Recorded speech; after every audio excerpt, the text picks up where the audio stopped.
Hi everyone, सभी का warm welcome है वाईडी और इंग्लिश ट्यूटर पे। एक स्पेशल एक्सरसाइज करने वाले हैं आज। द इकोनॉमिस्ट मैगजीन से एक आर्टिकल को पढ़ेंगे। डिबंकिंग ग्रोथ इसका टाइटल है। द हिंदू की बजाय कभी कभी दूसरे सोर्सेज से भी हम पढ़ा करते हैं ताकि हर तरह के आर्टिकल और हर थीम के पैसेज को आप पढ़ना सीख पाएँ। ये आर्टिकल लिखा हुआ है एनवायरमेंटल थीम पे, बहुत ही प्यारा लिखा हुआ आर्टिकल है। आज का क्विज आपको दिखा दें। 5 क्वेश्चंस आपके सामने हैं। आर्टिकल को पढ़ते हुए वोकैब, ग्रामर, कॉम्प्रिहेंशन हर चीज़ पे आपको ध्यान देना है ताकि सॉल्यूशंस जब मैं आपको करवाऊँ 5 में से 5 आपको मार्क्स मिले। चलिए क्लास को शुरू करते हैं। आइए कुछ नया सीखते हैं।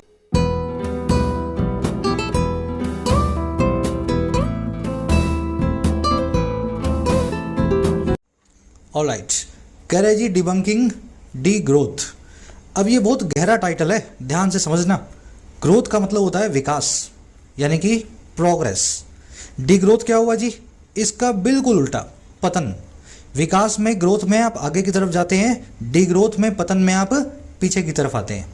और डिबंक करने का मतलब होता है किसी चीज़ को एक्सपोज करना, किसी चीज़ को पर्दाफाश करना, गलत चीज़ को सबके सामने लाना।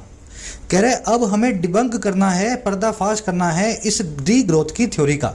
अब ये थ्योरी मैं आपको समझा देता हूँ। थ्योरी क्या है? थ्योरी ये है, दुनिया भर में ऐसा माना जाता है कि आपकी कंट्री में जितना धुआं निकलेगा, जितना ज़्यादा कार्बन एमिशन होगा, उतना ही आपकी कंट्री एडवांस्ड होगी, उतना ही आपकी इकोनॉमी रिच होगी। और अगर आपने कार्बन एमिशन को कम करने की कोशिश की, ग्लोबल वार्मिंग को कम करने की कोशिश की, तो आपका देश गरीब होने लगेगा, डिग्रोथ की तरफ जाने लगेगा। लेकिन हाल ही में कुछ समझदार कंट्रीज ने अपने देश के पोल्यूशन को कम करके, कार्बन एमिशन को कम करके भी ग्रोथ करके दिखाई है, जैसे कि इंग्लैंड, जर्मनी। तो कह रहे कि ये डी ग्रोथ की जो थ्योरी है इसको हमें नकार देना है, डिबंक कर देना है। जरूरी नहीं है कि धुआं छोड़ करके, कार्बन एमिशन करके ही आपका देश समृद्ध हो। आगे बात समझ में? तो एक थ्योरी है डी ग्रोथ की, इसको डिबंक किया जा रहा है। डिबंक करना, किसी चीज़ को एक्सपोज, अनकवर या रिवील करना, सबके सामने लेकर के आना। चलो अब डिटेल में समझा देते हैं आपको टाइटल पैराग्राफ से क्या कहना चाह रहा है। कह रहे जी the decoupling between economic growth and rising emissions must be expedited. कह रहे जी जो डीकपलिंग है, देखिए कपल का मतलब होता है जोड़ा, डीकपल का मतलब है किसी चीज़ की जोड़ी को तोड़ना। कह रहे जी जो जोड़ी को तोड़ने का काम है, सेपरेशन का काम है, डी लिंकिंग का काम है। और किन 2 चीज़ों का? पहली चीज़ है इकोनॉमिक ग्रोथ, आर्थिक विकास, और दूसरी चीज़ कौन सी है सर? राइजिंग एमिशंस, बढ़ता हुआ धुआं। एमिशन मतलब कार्बन एमिशन होते हैं ना, जब आप खूब जो है क्रूड ऑयल, कोल को जलाते हो तो धुआं निकलता है, उसको बोलते हैं एमिशन। कह रहे जी इन दोनों को जो डिकपल करने का काम है, इन दोनों के रिश्ते को जो तोड़ने का काम है, इसको एक्सपीडाइट किया जाना चाहिए। एक्सपीडाइट एक एडवांस वर्ड है, इसका मतलब होता है चीज़ों को तेजी से करना, स्पीड अप करना, क्विकन करना। तो कह रहे डीकपलिंग जो है इंग्लैंड ने और जर्मनी ने करके दिखाई है। अब यही डीकपलिंग को तेजी में ला करके इंडिया, चाइना और अफ्रीका जैसी थर्ड वर्ल्ड कंट्रीज के अंदर भी, समझ गए, इंप्लीमेंट करवाना जरूरी है। चलो अब ये डिटेल में आप डीकपलिंग वगैरह देख लोगे। डीकपलिंग और कुछ भी नहीं है, बस पहले मानते थे कि एमिशन और इकोनॉमिक ग्रोथ आपस में जुड़े हुए हैं, ये कपल बना के चलते हैं। जितना ज़्यादा धुआं छोड़ोगे उतनी इकोनॉमिक ग्रोथ होगी। लेकिन कुछ कंट्रीज ने करके दिखा दिया कि हम धुआं भी कम छोड़ते हैं और फिर भी हम अमीर हैं। तो ये डीकपलिंग जो है इसी चीज़ को डिनोट करता है। एक्सपीडाइट आपको मैंने बता दिया, किसी चीज़ को तेजी में लाना, क्विकन करना, फासन करना। एक्सपीडाइट को एक्सपीडिएट भी बोलते हैं। अगर ये बीच में ए लगा दोगे ना, ए, तो भी ये वर्ड ठीक है। अगर निकाल दोगे तो भी ये वर्ड ठीक है। दोनों ही इसी की फॉर्म्स हैं। अब एक काम करेंगे, इस आर्टिकल की सारी वोकैबुलरी मैं आपको एक साथ दिखाता हूं ताकि आप इसको स्मूथली पढ़ सकें। और उसी के साथ में इसके लिए आप सभी को मैं रेफर करता हूं टेक्स्टबुक.com। आपने रिसेंटली फील किया होगा कि टेक्स्ट बुक का जो पास है, 400 रुपये का पास अब हो चुका है 500 रुपये का। अब जिन लोगों ने पुराने प्राइसेस को मिस कर दिया था, बहुत ही अच्छा मौका है अगले 2 दिनों के लिए। सीधे सीधे आधी कीमत पे आप 1 ईयर पास को अवेल कर सकते हैं। याद रखें 2 दिन का ऑफर है ये। टेक्स्ट बुक के लिंक पे जाओ, कमेंट सेक्शन में रखा है। 400 रुपये का पास आपको दिखाएगा 299 में। इस प्राइस पे ले लेना डिस्काउंट, जाना कूपन कोड लगाना YD10। जैसे इस कोड को अप्लाई करोगे 299 वाला पास भी आपको मिलेगा 270 के अंदर। 49,000 मॉक टेस्ट हैं, 600 एग्जाम कवर्ड हैं, सिंगल पास है, 1 साल की वैलिडिटी है। पैसे को सेव करें। अगर वास्तव में टेक्स्ट बुक पास लेने वाले थे, this is the right time. Alright, ये अपनी वोकैब शीट है। कल बायोडाइवर्सिटी पे हमने छोड़ा था, आज शुरू करेंगे यहाँ से। एक्सपीडाइट, एक्सपीडिएट अभी आपको करवाया मैंने, किसी चीज़ को स्पीड अप करना, तेजी से करना और बहुत एफिशिएंसी के साथ में करना। खराब तरीके से नहीं, जल्दबाजी में गलत कर दिया नहीं, जो कर रहे थे अच्छे से कर रहे हो उसी को और तेजी से करना। इसको क्विकन, हेसन या रश थ्रू भी बोलते हैं। रश थ्रू के अंदर चीज़ों को तेजी से किया जाता है लेकिन केयरलेसली किया जाता है। एक्सपेडाइट और रश थ्रू एक ही बात है, चीज़ों को तेजी से करना, लेकिन एक्सपेडाइट में चीज़ें बड़े एफिशिएंटली करते हो, रश थ्रू में आप केयरलेसली करते हो। We need to produce more vaccine to expedite vaccination against the virus. हमें ज़रूरत है ज़्यादा वैक्सीन्स को प्रोड्यूस करने की ताकि वैक्सीनेशन को, टीकाकरण को एक्सपेडाइट किया जा सके, स्पीड अप किया जा सके वायरस के खिलाफ। तो अब तो ये सेंटेंस पुराना हो चुका है, वैक्सीन सबके लग चुकी है, तो पहले से ये सेंटेंस अपना चलता आ रहा है। इसकी एडजेक्टिव फॉर्म होती है एक्सपीडिशियस और एडवर्ब फॉर्म होती है एक्सपीडिशियसली। अगला वर्ड है इनॉर्मस। इनॉर्मस मतलब है समथिंग लार्ज इन वॉल्यूम या क्वांटिटी। कोई चीज़ आकार या मात्रा में बहुत बड़ी हो तो इनॉर्मस कहलाएगी। Doctors demanded an enormous sum of money for the operation. Doctors ने मांग लिया एक बहुत ही बड़ा रकम, सम जो है पैसे का, ऑपरेशन के लिए। तो काफ़ी बड़ी चीज़ को मात्रा या आकार में हम कहते हैं इनॉर्मस। इनॉर्मस को ट्रिमेंडस, कोलोसल, गार्गेंचुअन और गाइगेंटिक, ये सभी वर्ड से बताया जाता है। तो ये वर्ड आर्टिकल में देखेंगे। चलिए अगला वर्ड है प्रिसाइज। प्रिसाइज का मतलब होता है हिंदी में सटीक, एग्जैक्ट, एक्यूरेट, वेल डिफाइंड। अब प्रिसाइज के दो और अच्छे सिनोनिम्स हैं, अनएम्बिगुअस और अनइक्विवोकल। ये दोनों चीज़ें एक ऐसे वर्ड को बताती हैं, एक ऐसी चीज़ की तरफ इशारा करती हैं जिसमें कोई दो राय ना हो।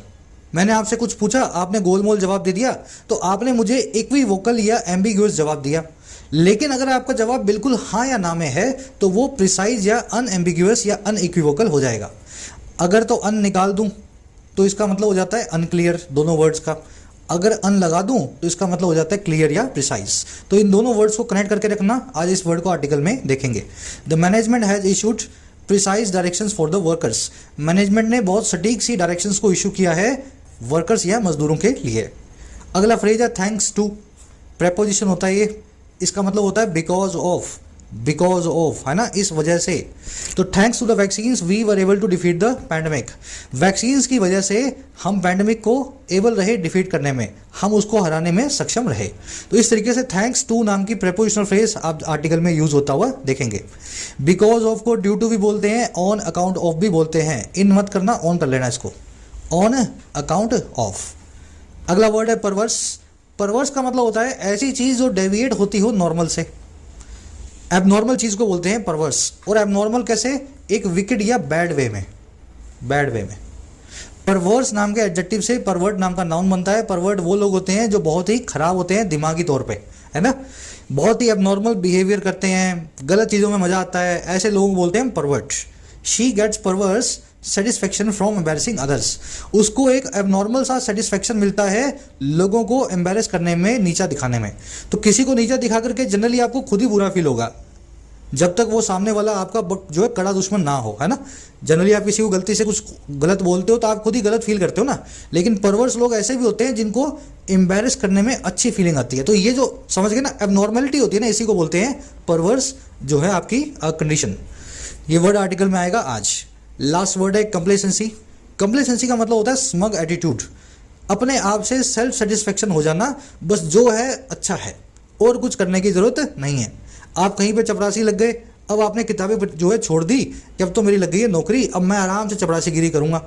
और एक दूसरा आदमी है जो कहीं आईएएस लगा है, अब वो कुछ सोच रहा है मैं अपना कुछ बिजनेस करूंगा, अपनी कंपनी खोलूंगा। तो जिंदगी के अंदर अगर आपको आगे बढ़ना है ना तो कंप्लेसेंसी से दूर रहना होगा। सेल्फ सेटिस्फेक्शन आपका एनिमी होता है, कंप्लेसेंसी इसी वर्ड को बोलते हैं, समझ गए। Complacency is the arc enemy of progress. जो सेल्फ सेटिस्फेक्शन है वो आर्च एनिमी है, वो पुराना एनिमी है। आर्च एनिमी मतलब सदियों से जो पुराना एनिमी होता है प्रोग्रेस का, जिंदगी में विकास का। तो ये वर्ड को डेली भाषा में आप अपनी लैंग्वेज में यूज भी कर सकते हैं। चलिए यही 5-6 वर्ड्स हैं आर्टिकल में आएंगे। ये समझ गए ना, कंप्लेसेंसी, अपने आप से बहुत सेटिस्फाइड हो जाना, जिंदगी में आगे कुछ करने की इच्छा ही ना रखना, इज योर कंप्लेसेंसी। चलो अब आ जाओ आर्टिकल पे। एक समरी आपको देंगे किस बारे में लिखा हुआ है। समरी आप समझ गए हैं, मोटा मोटा आपको समझा दिया गया है कि जितना धुआं छोड़ोगे उतना ज़्यादा विकास होगा, ऐसा माना जाता था। और ये भी मानते थे कि अगर धुएं को कम कर दिया, कोल को और क्रूड ऑयल को जलाना बंद कर दिया, तो देश में तरक्की नहीं होगी बल्कि देश गरीब हो जाएगा। अब ये डिबंक हो चुका है सारा का सारा थ्योरी। बहुत सारी कंट्रीज क्या कर रही है, अपने पोल्यूशन को कम कर रही हैं और अपने विकास को बरकरार रख रही हैं। हमारा आर्टिकल यही कर रहा है कि जो इन कंट्रीज ने किया है वही काम इंडिया, चाइना और अफ्रीका की थर्ड वर्ल्ड कंट्रीज को भी करना चाहिए। इस डी कपलिंग को, इस डिबंकिंग डी ग्रोथ की थ्योरी को अब सब जगह अप्लाई करवाना बहुत ज़रूरी है। आज की टोन एनालिटिकल एनालाइज कर रहा है ये सब कुछ हुआ कैसे। चलिए आर्टिकल को शुरू करते हैं। कह रहे जी, good news on the fight against climate change can be hard to find. कह रहे जो अच्छी न्यूज़ है, अच्छी खबर है, और किस पे, उस फाइट में जो है अगेंस्ट क्लाइमेट चेंज के, उस जंग में जो है अगेंस्ट ग्लोबल वार्मिंग के। क्लाइमेट चेंज आप समझते ही हैं, ग्लोबल वार्मिंग। कह रहे जो अच्छी न्यूज़ है ना, वो हो सकती है बड़ी मुश्किल, बड़ी हार्ड फाइंड करना पाना। तो आजकल ऐसी न्यूज़, अच्छी न्यूज़ बड़ी कम मिलती है ग्लोबल वार्मिंग के मामले में। अच्छा, क्यों होता है ऐसा? कह रहे जी, targets are missed, promises are broken and planet gets hotter. कह रहे जो टारगेट हम लगाते हैं वो मिस हो जाता है, जो हम प्रॉमिस करते हैं वो वादा टूट जाता है, और हमारा प्लेनेट जो है इसी के साथ में गर्म होता जा रहा है। वादे टूट रहे हैं, टारगेट टूट रहे हैं, प्लेनेट पे गर्मी बढ़ती जा रही है। सिंपल सेंटेंसेस हैं। न्यूज़ की वर्ब है कैन बी, टारगेट की वर्ब है आर, प्रोमिसेस की वर्ब है are, plural subjects, plural verbs, planet की वर्ब है गेट्स। अब आपसे एक सवाल है, ये न्यूज़ नाम का वर्ड देख करके कोई दिमाग में घंटी वंटी बजी या नहीं? अमन सर के स्टूडेंट हो आप सभी, मोटे मोटे आपको ट्रिगर वर्ड्स मैं सारे करवा देता हूं जहां से आपके क्वेश्चंस बनते हैं एग्जाम के। तो एक न्यूज़ ट्रिगर वर्ड है जिसको मैं आपको बार बार बताता हूं, इस पे बनते हैं क्वेश्चंस। तो कौन सा ट्रिगर आपके दिमाग में ग्रामर रूल हुआ इस न्यूज़ को, वर्ड को सुन के? जिनको आता हो कमेंट्स में डालना, जिनको नहीं आता हो कमेंट्स में जाके पढ़ लेना। चलो आगे बताऊंगा आपको। आगे कह रहे हैं जी, but as worthies from across the world meet in Sharm el Sheikh for the latest UN conference to pledge to do more to tackle this enormous problem. There is at least one reason for optimism. कह रहे ये सब बातें तो हो रही है बुरी बुरी, कह रहे लेकिन जैसे ही वर्दीज जो है ना अक्रॉस द वर्ल्ड से, पूरी दुनिया से मीट करते हैं शर्म अल शेख नाम की शहर में। वर्दीज कौन है? जो लोग वर्थ रखते हैं, जो लोग वीआईपी हैं, डिग्नेटरीज हैं, जो लोग जिनकी आवाज़ दुनिया में सुनी जाती है, वर्थी हैं जो। आगे बात समझ में? तो कह रहे जैसे ही बड़े बड़े लोग जो हैं वर्थीज पूरी दुनिया के मीट करते हैं इस शहर में, इजिप्ट के शर्म अल शेख में। और क्यों करते हैं? सबसे नई यूएन कॉन्फ्रेंस के लिए। जो कॉन्फ्रेंस क्यों है? ये है प्लेज करने के लिए, कसम खाने के लिए, वादा करने के लिए। और वादा है टू डू मोर का, कुछ और ज़्यादा करने का। और क्यों करना है? ये सब काम करना है टैकल करने के लिए, निपटने के लिए इस बड़ी समस्या से, इनॉर्मस प्रॉब्लम से। कह रहे जैसे ही ये काम होता है लोग आते हैं इजिप्ट में मिलने के लिए। वैसे ही हुआ क्या? कह रहे there is at least one reason for optimism. तो कम से कम एक रीजन, एक बहाना हमें मिल गया है ऑप्टिमिज्म का, आशावाद का। तो न्यूज़ तो सब बुरी बुरी आ रही है, लेकिन एक बहाना हमें आशावाद का मिला है इस कॉन्फ्रेंस के जरिए। अब वो बहाना आपको आगे बता देगा। वर्दीज की वर्ब है मीट, प्लेज का मतलब है कसम खाना, प्रॉमिस करना, कमिट करना, वॉव करना। ये वॉव का मतलब होता है कसम खाना, है ना। इनॉर्मस मतलब बहुत बड़ा हो साइज में, जाइजेंटिक हो, मैसिव हो, कोलोसल हो, गार्गेंचुअन हो, है ना। ये सारे वर्ड्स आप ऑलरेडी देख चुके हो ना। यहाँ पे इनॉर्मस कहाँ गया? Enormous sum of money doctors ने मांगा था, तो वही तो इनॉर्मस है। ये इनॉर्मस प्रॉब्लम मतलब बड़ी समस्या। रीजन की वर्ब है इस, क्लोज शुरू हुआ देर से, इसलिए वर्ब के बाद में सब्जेक्ट को रखा गया है। अगर यहाँ पे रीजन्स होता, क्या होता? रीजन्स, तो वर्ब यहाँ पे आर होती, ना कि इज होती। तो ध्यान रखा करो, देर के बाद वाली वर्ब का देर से कोई कनेक्शन नहीं होता, इसका कनेक्शन होता है इसके बाद में आने वाले नाउन से। चलो, अब ये टैकल वाला कॉन्सेप्ट कई बार करवा चुके हैं आपको, याद रखना। इन सभी वर्ड्स का मतलब है निपटना किसी चीज से। Deal with, cope with, put up with, content with, grapple with. Tackle का भी यही मीनिंग है, बस टैकल की समस्या ये है इसके बाद में विद नहीं आता। सबके साथ में विद आ रहा है ना, ये सबके साथ में आता है, लेकिन टैकल का मीनिंग तो वही है पर आता है बिना विद के। तो ये ध्यान रखना है आपको। कोप के साथ में कभी अप मत लगाना, कोप विद ही होता है, कोप अप विद गलत फ्रेजल वर्ब बनाते हो आप। चलो और आगे बढ़ो। आगे कह रहे हैं large and growing group of mostly rich countries has savoured the link between economic growth and rising emission of green house gases. कह रहे एक बहुत ही बड़ा और बढ़ता हुआ जो ग्रुप है, और किसका? ज़्यादातर अमीर देशों का। उस ग्रुप ने सेवर कर दिया है, काट दिया है उस लिंक को, उस रिश्ते को। और किन चीज़ों के बीच में? इकोनॉमिक ग्रोथ और बढ़ते हुए इमिशंस के बीच में, जो है ग्रीन हाउस गैसेस के।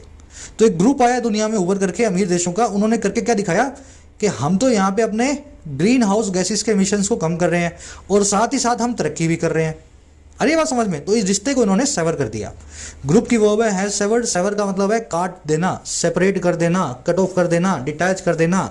ऊपर देखा था आपने डीलिंक, तो डीलिंक इसका सिनोनिम है। और इसमें कुछ देखने वाला है नहीं। मोस्टली का मतलब है ज़्यादातर। बिटवीन जब भी लगाओगे तो दो चीज़ों के बीच में आएगा बिटवीन, पहली चीज़ और फिर एंड लगा के दूसरी चीज़, बिटवीन दिस एंड दिस। चलो और आगे बढ़ते हैं, अब आ जाओ नेक्स्ट पैराग्राफ पे। अब ये कौन सी कंट्रीज हैं?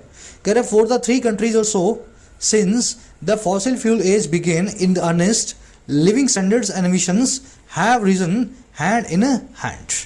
कह रहा है ऐसी 3 देशों के लिए, या ऐसे ही 3 के जैसे ही भाई 3 सेंचुरीज के लिए, कह रहा है कम से 3 सेंचुरीज या उसके आसपास के लिए और 100 के लिए हुआ क्या? कह रहे ये तब हुआ है जब से फॉसिल फ्यूल्स की एज जो है बिगिन हुई थी, कच्चे तेल का जो है युग शुरू हुआ था। और कैसे शुरू हुआ था? इन अर्नेस्ट शुरू हुआ था। अर्नेस्ट का मतलब होता है सीरियस और इन अर्नेस्ट का मतलब होता है सीरियसली। कह रहे 3 सेंचुरीज या उसके आसपास से जब से कच्चे तेल को हमने जलाना शुरू किया है, सीरियसली इस एरा का हमने शुरुआत की है, तब से लिविंग स्टैंडर्ड्स और एमिशंस जो हैं वो राइज किए हैं, ऊपर ही बढ़े हैं, हैंड इन हैंड, एक दूसरे के साथ। तो जितना आपका देश अमीर हुआ है उतना ही आपने धुआं छोड़ा है, और जितना आपने धुआं छोड़ा है उतना ही आपका देश अमीर हुआ है। तो दोनों चीजें हैंड इन हैंड चलती आ रही है 300 सालों के आसपास। फॉसिल फ्यूल एज की वो बिगिन 3 सेंचुरीज और 100 का मतलब है 3 सेंचुरी या उसके आसपास, है ना, और 100। इन अर्नेस्ट मतलब पूरी सीरियसनेस के साथ। स्टैंडर्ड्स और एमिशंस की वो हैव रीजन, राइज की 3rd फॉर्म है रीजन। हैंड इन हैंड का मतलब होता है साथ साथ, टुगेदर, साइड बाय साइड। जब दो चीजें पैरेलली चलती हैं तो उसको बोलते हो these 2 things are going hand in hand, एक दूसरे का हाथ पकड़ के।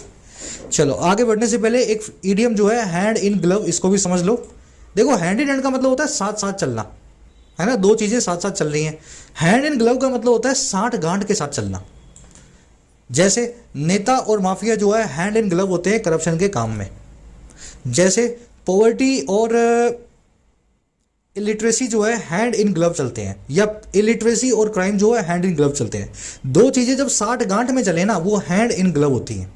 अरे बात समझ में? वैसे दोनों का मीनिंग ऑलमोस्ट सेम ही है। इसमें वो चलती हैं साथ साथ, एक ही वक्त पे होती हैं। इसमें होती है in close cooperation. Hand in glove मतलब लिख देता हूं यहां, इन क्लोज कोऑपरेशन, 60 गांठ के साथ। तो ये इडियम याद रखना, आज के क्विज में आपसे पूछी जाएगी। ये बनी कैसे है? हाथ में दस्ताना कैसे रहता है भाई? बिल्कुल चिपका हुआ रहता है, हैंड इन ग्लव रहता है, वहीं से बनाया हुआ हैंड इन ग्लव। ग्लव मतलब दस्ताना। अब देखो हुआ कैसे। कह रहा है जी कोल, then oil and natural gas all brought prosperity while also raising global temperatures। पहले कह रहे जी कोयला, फिर आया तेल और फिर आई नेचुरल गैस। सभी ने एक एक करके जैसे जैसे आते गए ना, ये लेकर के आए अपने साथ प्रोस्पेरिटी को, समृद्धि को, वेल्थ को। और किसके लिए, कैसे लाए? कह रहे while also raising, जबकि दूसरी तरफ साथ ही साथ रेज करते हुए, बढ़ाते हुए दुनिया भर के तापमान को, ग्लोबल टेम्परेचर्स को। तो ऑल की वर्ब है ब्रॉट, ऑल आया इन सभी चीज़ों के लिए। प्रोस्पेरिटी का मतलब होता है धन संपदा, है ना, हिंदी में क्या बोलते हैं इसको? संपन्नता, एफ्लुएंस बोल सकते हैं। एफ्लुएंस इसका एक जो है एडवांस सिनोनिम है, एफ्लुएंस। चलो और क्या हुआ? Correct, this link has led some environmentalist and scientist to argue that only a programme of degrowth which is reducing the pace of improvements in overall prosperity or reversing them altogether would avoid the worst effects of climate change। लंबा sentence है, बीच में 2 dash आ रहे हैं, तो simple सा एक काम करना है, इस डैश से डैश के बीच का जो सेंटेंस है उसको छोड़ दो, ठीक है? यहां से लेकर के यहां तक को मत पढ़ो और बाकी का पढ़ लो, फिर इसको अपने ऐड करेंगे।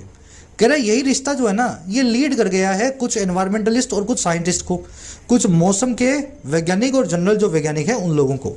और कहाँ पे लीड कर गया है? ये आर्ग्यू करने तक, इस दलील को पेश करने तक, दैट वो ये कि सिर्फ एक प्रोग्राम है ना जो होगा डी ग्रोथ का, अब ये बीच का मैं छोड़ रहा हूँ, कह रहा है ये जो प्रोग्राम होगा डी ग्रोथ का, यही अवॉइड करेगा सबसे बुरे प्रभावों को क्लाइमेट चेंज के। अब ये प्रोग्राम ऑफ डी ग्रोथ क्या है? ये प्रोग्राम है रिड्यूस करना पेस को, इंप्रूवमेंट्स में जो है ओवरऑल प्रोस्पेरिटी की। आप रफ्तार को कम कर देंगे उन विकास की, उस इंप्रूवमेंट की जो आपकी संपन्नता में आ रहा है। मतलब अपने देश के अंदर पर कैपिटा जीडीपी को बढ़ाना बंद कर दो, कुल मिलाकर के गरीबी को, अमीरी को और बढ़ने से रोक लो, यही है डी ग्रोथ। और या फिर रिवर्स कर दो ऑल टुगेदर, लोगों को अमीर से गरीब बना दो, उनके कार्य छीन लो। तो कुछ एनवायरमेंटलिस्ट यही बोल रहे थे कि यही तरीका तो है धरती को बचाने का, लोगों को गरीब बना दो, गरीब लोग होंगे तो धुआं नहीं छोड़ेंगे, धुआं नहीं छोड़ेंगे तो धरती बच जाएगी। तो ये थ्योरी जो है ऐसी चल रही थी। लिंक की वर्ब है हैज लेड, प्रोग्राम की वर्ब है वुड अवॉइड। अब देखो इस सेंटेंस में एक एरर, और अच्छे से पकड़ में आ जानी चाहिए सभी के, जो लोग बेसिक्स मेरे साथ कर चुके हैं और आर्टिकल्स को रोज पढ़ रहे हैं। मैं आपको एक मौका दूंगा, आप ढूंढ सको तो ढूंढ लो। ये पैराग्राफ पूरा करके एरर मैं आपको बताता हूँ। चलो, अब पैराग्राफ की लास्ट सेंटेंस है, कह रहा है जी yet over the past decades a growing number of countries have manage to increase their GDP while reducing their emissions. कह रहा है ये सारी थ्योरी आई साइंटिस्ट लोगों की, बावजूद उसके येट फिर भी पिछले 5 डेकेड के दौरान, पिछले 10 सालों के दौरान एक लगातार बढ़ता हुआ नंबर है कंट्रीज का। कह रहा है उन्होंने मैनेज किया है इंक्रीज करने को अपनी जीडीपी को, और कैसे रिड्यूस करते हुए देयर एमिशंस को, अपने कार्बन उत्सर्जन को, हवा में छोड़े जाने वाले धुएं को। आगे बात समझ में? चलो, ग्रोइंग नंबर ऑफ कंट्रीज की वर्ब है have managed, a number of हमेशा अपने बाद प्लूरल वर्ब लेगा, प्लूरल नाउन लेगा। A number of countries have managed, है ना। A large number of, a growing number of, a disproportionately large number of. तो इस तरीके से इस कॉन्सेप्ट को याद रखना है। लेकिन द नंबर जब भी आता है वो अपने बाद में सिंगुलर वर्ब को लेता है। कॉन्सेप्ट ऑलरेडी हो चुका है, लिखा नहीं है मैंने, आज जो समझाया वही आपको रिवाइज करवा रहा हूँ। अब आ जाओ ऊपर वाले में, कहाँ एरर रखी है। देखो सर, एरर रखी है लीड टू के बाद में वर्ब की बेस फॉर्म में। इंग्लिश में कुछ ऐसे फ्रेज हैं जिनमें टू के बाद में आती है वर्ब की आईएनजी फॉर्म या फिर आता है नाउन, और वो सारे फ्रेजेज आपके सामने हैं। With a view to, when it comes to, accustom to, habitual to, है ना, get use to, as a means to, और यही आपको दिख जाएगा लीड टू। लीड टू की सेकंड फॉर्म क्या है? Third form has led to. तो has led these people to this. बात आ रही है समझ में? तो टू के बाद में यहाँ पे नाउन आएगा या आएगी वर्ब की आईएनजी फॉर्म। अगर ऐसा है तो मुझे टेक्निकली यहाँ आर्ग्यू लिखना चाहिए क्या? नहीं लिखना चाहिए, मुझे लिखना चाहिए हैड लेड टू आर्ग्यूइंग। आगे बात समझ में? चलो, अब ऐसा क्यों हो रहा है? इन सब के साथ क्या ऐसी कमी है जो इनके बाद नाउन या वर्ब की आईएनजी फॉर्म आती है? उसके लिए आपको बेसिक्स पूरे करने होंगे। चैनल के होम पेज पे जाओ, कंप्लीट इंग्लिश ग्रामर की प्लेलिस्ट रखी है, बेसिक्स आपको वहाँ मिल जाएंगे। वहाँ पे पूरा आपको डिटेल में बताया गया है इनके साथ में टू के बाद में वर्ब की आईएनजी फॉर्म क्यों आती है। यहाँ बताऊंगा तो लंबा हो जाएगा, स्क्रीनशॉट ले सकते हो आप इनका। आज के क्विज में एक क्वेश्चन और इस पे आपसे पूछा गया है ना। चलो बढ़े आगे। तो लीड टू आर्ग्यूइंग होना चाहिए। आगे बढ़ते हैं। आगे कह रहा है जी decoupling is largely a result of changing structure of economies. कह रहा है जो डिकपलिंग है, जो डी एसोसिएशन है, डिसएसोसिएशन है ना, दोनों चीज़ों का आपस में ना मिलना, कह रहा है ये मोटे तौर पे एक रिजल्ट है, एक नतीजा है बदलते हुए ढांचे का, इकोनॉमीज के, अर्थव्यवस्थाओं के। ढांचा बदल गया इसलिए ये रिश्ता भी टूटता जा रहा है। अब कैसे? कह रहा है as countries became richer they expanded their service sector which use less energy than manufacturing. कह रहा है जैसे जैसे देश रिचर हो गए और अमीर बन गए, उन्होंने एक्सपेंड कर दिया अपने सर्विस सेक्टर्स को, और कह रहा है वही सर्विस सेक्टर्स जो यूज करते हैं कम एनर्जी को मुकाबले में मैन्युफैक्चरिंग सेक्टर के। आगे बात समझ में? तो इस वजह से सर्विस सेक्टर के विकास होने की वजह से कार्बन एमिशन जो है कम हो रहे हैं और देश आगे बढ़ रहे हैं। मैन्युफैक्चरिंग में ज़्यादा कार्बन लगेगा। अगर मैन्युफैक्चरिंग सेक्टर ही आपका छोटा हो जाए तो आपका देश कम कार्बन उत्सर्जन करके भी अच्छे तरीके से प्रोस्पेरिटी को ला सकता है। कंट्रीज की वर्ब है बिकेम, दे की वर्ब एक्सपेंडेड, विच की वर्ब है यूज। विच आया सेक्टर्स के लिए, सेक्टर्स प्लूरल है इसलिए विच की वर्ब भी प्लूरल है। एक कॉन्सेप्ट और है ग्रामर का, जल्दी से आपको यहाँ करवाएंगे, लेस वर्सेस लेसर का। मैं आपसे सवाल पूछ रहा हूँ पहले, यहाँ पे लेसर एनर्जी क्यों नहीं लिखा भाई? Which use lesser energy than manufacturing. ऐसा कौन सा ग्रामर कॉन्सेप्ट है जिसकी वजह से मुझे लेस एनर्जी रखने से ही सेंटेंस सही बनेगा? लेसर रख दूं तो ये सेंटेंस गलत हो जाएगा। चलो, कॉन्सेप्ट बड़ा सिंपल है, लेस और लेसर के बीच का डिफरेंस। देखिए, लेस का मतलब होता है डेफिशिएंट या कम, किसमें? क्वांटिटी या साइज में। और लेसर का मतलब होता है डेफिशिएंट यानी कि कम, इंपॉर्टेंस में यानी कि महत्वपूर्णता में। बात आ गई समझ में?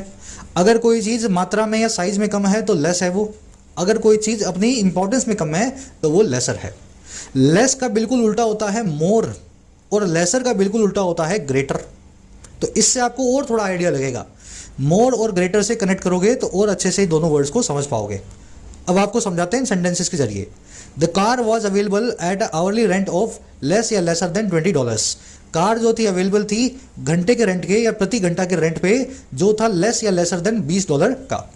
अब मुझे बताओ, रेंट की यहाँ पे इंपॉर्टेंस की बात हो रही है या उसकी क्वांटिटी या साइज की बात हो रही है? भाई साइज की बात हो रही है ना। ये रेंट जो था इसकी क्वांटिटी या साइज जो है $20 से कम था। महानता की बात थोड़ी ना हो रही है। यहाँ दो महान लोगों को, अकबर महान और अलेक्जेंडर द ग्रेट की महानता की तो बात हो ही नहीं रही। तो जब महानता की बात नहीं हो रही, साइज की बात हो रही है, मात्रा की बात हो रही है, तो आप बिंदास यूज करेंगे लेस को। तो यहाँ पे लेसर देन 20 जो है ना वो गलत हो जाएगा सर। यहाँ पे लिखेंगे लेस देन 20। अब दूसरा देखो, financial scamming is a crime no less या lesser than stealing. Financial scamming जो है वो एक क्राइम है जो बिल्कुल भी स्टीलिंग से कम नहीं है। नो लेस या नो लेसर देन है स्टीलिंग से। नो लेस का मतलब बिल्कुल भी कम नहीं है। तो ऑनलाइन फ्रॉड करना किसी के घर में चोरी करने जैसा ही है कानून की नज़र में। अब मुझे बताओ, क्राइम क्या कम होता है या ज़्यादा होता है, या क्राइम की इंपॉर्टेंस कम या ज़्यादा होती है?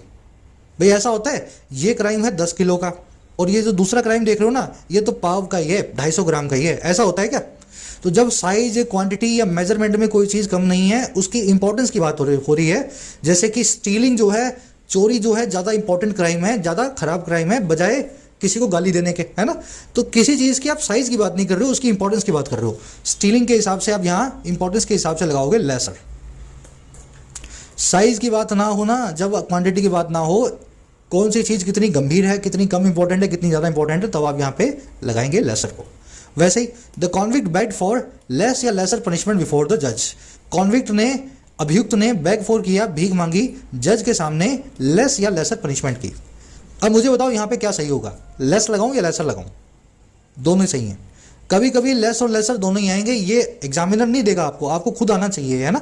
एग्जामिनर तो ऐसा क्वेश्चन नहीं देगा। लेस पनिशमेंट का मतलब है कॉन्विक्ट ने बोला मेरी पनिशमेंट का साइज या क्वांटिटी कम कर दो, मेरे को 15 साल की जगह 10 साल की सजा दे दो।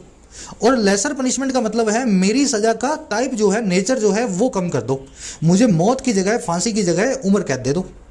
आ रही है बात समझ में? लेसर पनिशमेंट मतलब कम इंपॉर्टेंट, कम जो है इंपॉर्टेंट नेचर की पनिशमेंट मुझे मिले। मौत की सजा की जगह उम्र कैद दे दो, उम्र कैद की जगह 5 साल दे दो। और लेस पनिशमेंट का मतलब है जो सजा दे रहे हो उसको बरकरार रखो, बस उसकी मियाद को कम कर दो। दोनों ही सही हैं, अपने हिसाब से जो सही लगे वो लगा सकते हो। चलिए यहीं पर रैप अप करूंगा इस कॉन्सेप्ट को। आज के क्विज में आएगा ये कॉन्सेप्ट, बड़े डिटेल में बता रहा हूं मैं, एकदम प्रैक्टिकल एस्पेक्ट इसके आपको समझा रहा हूं। अब आ जाओ, कह रहा है जी for instance in Britain the birthplace of the industrial revolution 4/5 of output is now generated by accountants, shop assistants and other service workers. अब ये सर्विस सेक्टर की एग्जांपल देके बता रहा है। कह रहा है एग्जांपल के लिए ब्रिटेन में जो कि बर्थ प्लेस है इंडस्ट्रियल रिवोल्यूशन का, बड़ी बड़ी मशीनों और फैक्ट्रीज का, कह रहा है इस ब्रिटेन में ना 4/5 यानी कि 80% जो आउटपुट है वो जनरेट किया जाता है सर्विस सेक्टर के लोगों के द्वारा, मुनीमों के द्वारा, दुकान पे बैठे हुए असिस्टेंट्स के द्वारा और दूसरे सर्विस वर्कर्स के द्वारा। चलिए 4/5 की वर्ब है इज जनरेटेड। प्रोपोर्शन जब भी शुरू के अंदर 1 के अलावा कुछ और लगाएंगे, 2, 3, 4, 5, 6, तो लास्ट में अपने हमेशा एस को लेंगे। कल ये कॉन्सेप्ट करवाया था आपको, रिवाइज हो गया। और प्रोपोर्शन की जब भी कोई वर्ब लगाओगे रेशो की, वो वर्ब कैसी होगी? ऑफ के बाद में रखे हुए नाउन के हिसाब से होगी। आउटपुट को काउंट नहीं किया जा सकता, इसलिए वर्ब सिंगुलर है। मान लो यहाँ स्टूडेंट्स लिखा होता तो वर्ब प्लूरल हो जाती है ना। सिंगुलर के हिसाब से सिंगुलर, प्लूरल के हिसाब से प्लूरल। कल वाला ही कॉन्सेप्ट करवा रहा हूँ, जो लोग कल नहीं थे क्लास में वो थोड़ा परेशान होंगे ना, क्लास रोज लिया करो। अब आ जाओ नेक्स्ट जो है पैराग्राफ पे। अब कह रहा है जी ब्रिटेन तो ठीक है, बाकी कंट्रीज का क्या? कह रहा है this decoupling is unambiguously good news.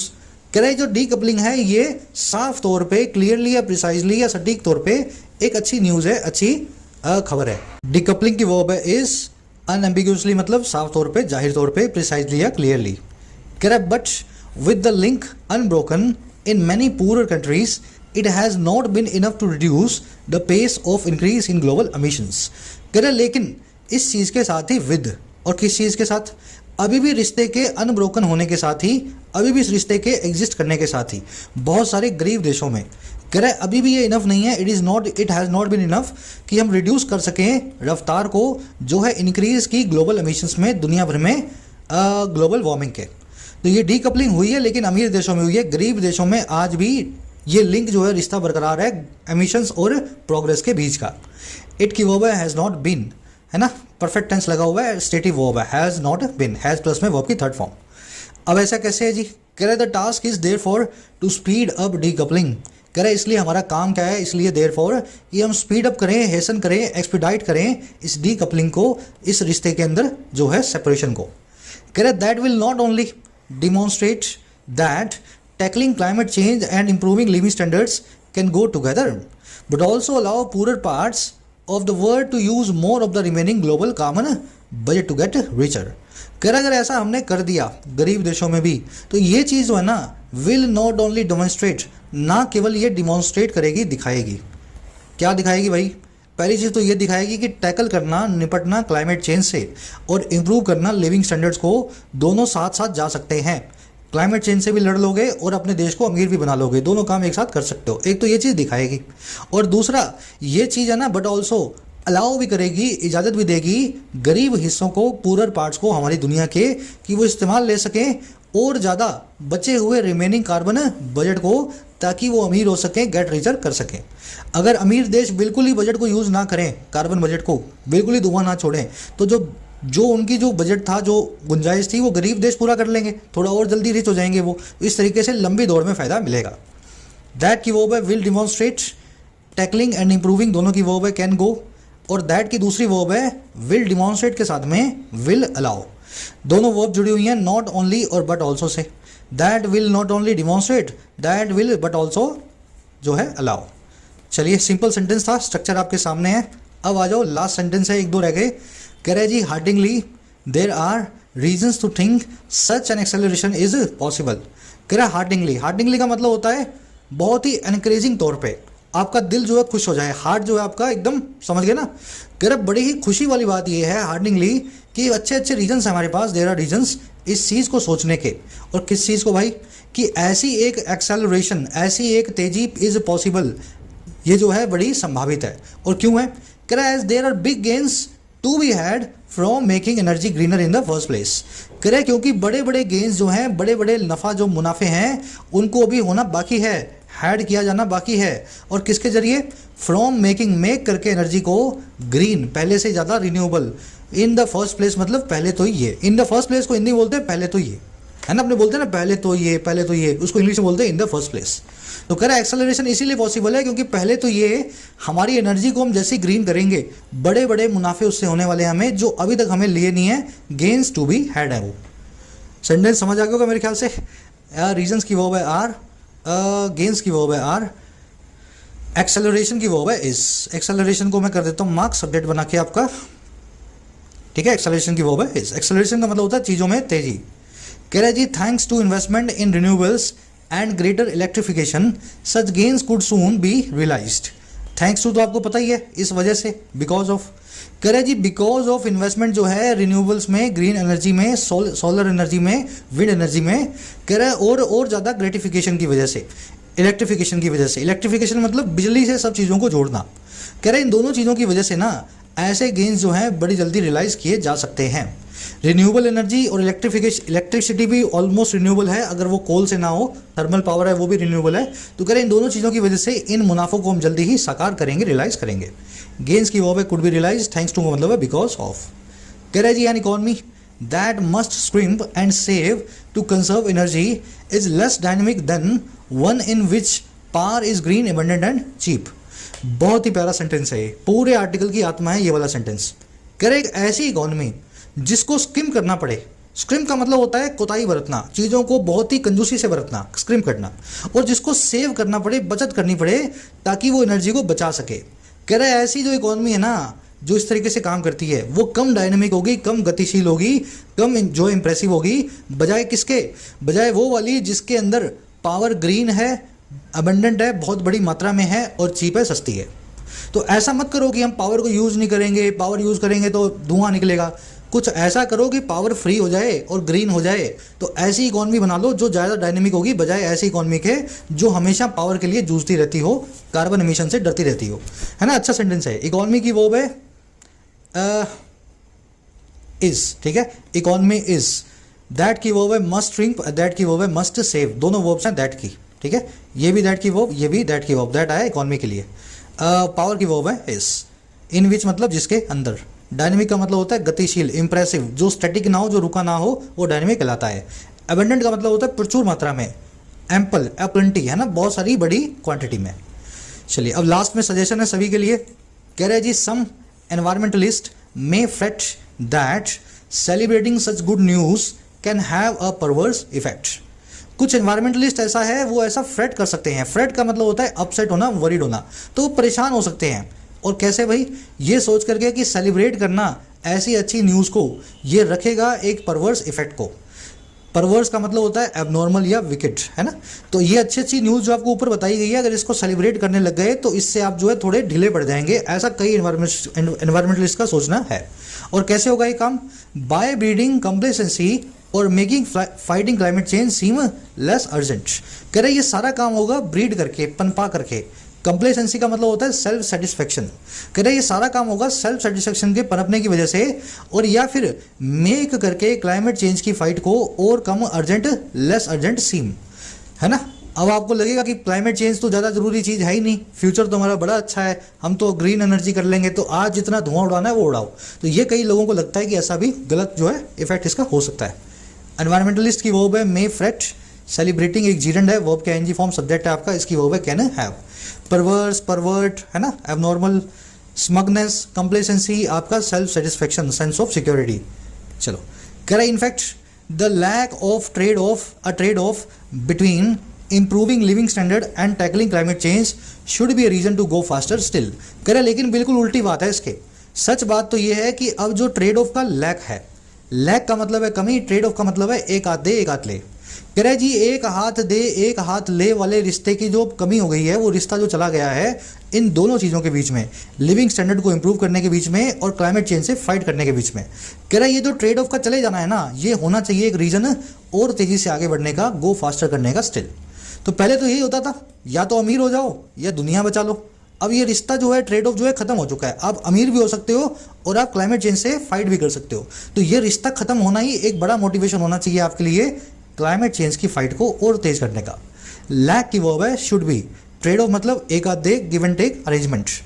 Correct means one less excuse for timidity in Sharm el Sheikh. कह रहे इसका मतलब यही है, एक और एक्सक्यूज कम हो गया है दुनिया भर के देशों के पास, एक और बहाना कम हो गया है टिमिडिटी का। टिमिडिटी का मतलब होता है फियरफुलनेस, किसी चीज़ को लेकर के आप परेशान से रहते हो ना, नर्वसनेस रहती है आपकी, वो होती है टिमिडिटी। तो एक और बहाना कम हो गया है आपकी नर्वसनेस का शर्म अल शेख के अंदर। बिना नर्वसनेस के दुनिया भर के देशों को यहाँ पे अच्छे से कंट्रीब्यूट करना चाहिए। शर्म अल शेख में वही हो रहा है COP27, है ना, कॉन्फ्रेंस ऑफ पार्टी वाली जो मीटिंग हुई है इजिप्ट में, उसी की बात हो रही है। चलिए इट की वर्ब मीन्स, वन का मतलब है, वन की वर्ब एक्सक्यूज, एक्सक्यूज का मतलब है बहाना, टिमिडिटी होती है आपकी फियरफुलनेस, आपकी नर्वसनेस। रैप अप करेंगे आज के सेशन को यहीं पे, जल्दी से आ जाओ अपने क्विज पे। बहुत ही इंटरेस्टिंग आर्टिकल था आज का। फर्स्ट क्वेश्चन में आपसे पूछा है डीकपलिंग का क्या मतलब है, जैसा कि इस आर्टिकल में बताया गया है। अब देखो, या तो आप नशे में हो या आपने आर्टिकल पूरे से पढ़ा नहीं ठीक से, तभी इस क्वेश्चन का जवाब आप गलत करोगे। अच्छे से समझाया गया आपको डीकपलिंग क्या होती है। ऑप्शंस आपके सामने हैं, खुद से सभी लोग ट्राई दो, बिंदास ट्राई दो। कमेंट सेक्शन में आंसर डाल रहा हूँ हिंट के साथ में, वहां से मैच कर लेना। सेकंड में आपसे पूछा है डीकपलिंग का प्राइमरी फैक्टर क्या बताया गया है, किस वजह से डीकपलिंग को दुनिया भर में देखा जा रहा है। तो प्राइमरी फैक्टर क्या हो सकता है, ये हो सकता है, ये हो सकता है, ये हो सकता है, ये हो सकता है। कोशिश कर लो, बहुत आसान है ना। प्राइमरी फैक्टर को आपको वहीं बताया गया कि ब्रिटेन में क्या रीजन की वजह से डीकपलिंग हुई है। तो ये हो गया सेकंड। थर्ड और फोर्थ में दो एरर्स मिलेंगी। एरर्स कहाँ मिलेंगी मैं आपको दे देता हूँ थोड़ा सा आइडिया। पहली एरर मिल सकती है इसके आसपास, इस वर्ड के, और दूसरी एरर मिल सकती है क्रिटिकल टू नाम के फ्रेज के आसपास। तो ये सारे फ्रेजेस आपको दिखा दिए गए हैं, शायद इनमें आपको क्रिटिकल टू मिल जाए और इसी हिसाब से उस एरर को आपको हैंडल करना है। ठीक है, चलो पांचवें में आपसे पूछी इडियम हैंड इन ग्लव का क्या मीनिंग होता है। बिना ऑप्शन के इसको आंसर करना है, कोशिश करो। कमेंट सेक्शन में आंसर रखे हुए हैं, फर्स्ट कमेंट में इसी वीडियो के नीचे जाके चेक कर लो, मेरे आंसर से अपने आंसर को मैच करो। आउट ऑफ 5 कितने मार्क्स मिले जरूर से बताना। इस आर्टिकल की अगर समरी लिख सको 2 से 3 सेंटेंसेज में इन इंग्लिश, तो लिखने की कोशिश करो। कमेंट सेक्शन में डालना, आपकी समरी को मैं पढ़ता हूँ, चेक भी करता हूँ, कुछ सजेशंस भी देने की कोशिश करूँगा। मुलाकात होगी कल। कोर्सेज अवेलेबल हैं ऐप के ऊपर, राइटिंग, SSC, बैंकिंग, तीनों के। UPSC का भी फुल कोर्स आ रहा है, जल्दी आ जाएगा। सारा UPSC मेंस प्रीलिम्स उसमें कवर होगा। ऐप को डाउनलोड कर लो, जिस कोर्स की जरूरत है जाके आप एनरोल कर सकते हो। मुलाकात होगी कल। Until then signing.